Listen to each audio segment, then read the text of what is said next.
A happy story in the world of conservation biology this week, and it involves bats. Let me show you a picture of my friend Joanna Coleman. So Joanna Coleman is a bat biologist. That's why she has her picture with a big bat sign in the background. She's amazing. She's from Montreal. She did her PhD at the University of Calgary. She went and taught in Singapore for a while. Now lives in New York City, where she's a professor. And over the course of her travels, she got interested in this bat, the painted bat.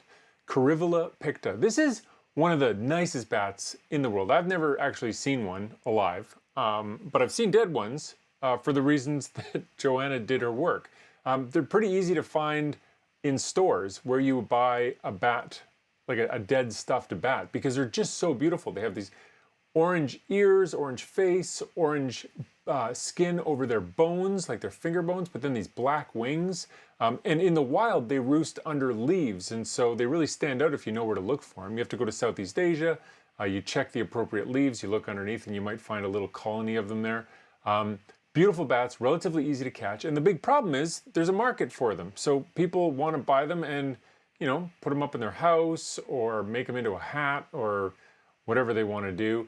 And it's not sustainable. I mean, these bats are hiding out in the woods, you know, but they're relatively easy to find, and we don't really have a great sense of what their numbers are like, but we do know they're easy to kill and that this is really bad for their populations.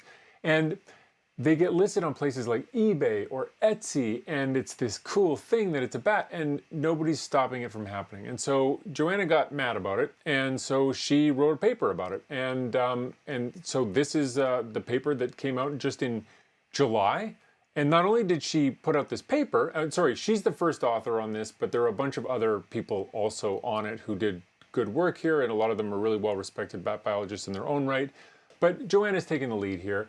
She gets the paper out, and then she does the legwork. She gets on the radio, she gets on the news, she gets, the New York Times did a big write-up about it, and she gets lots of press embarrassing eBay and Etsy that they shouldn't be doing this stuff. And so it didn't take long for all that press to make a real difference. And I got an email from Joanna just yesterday, I think it was.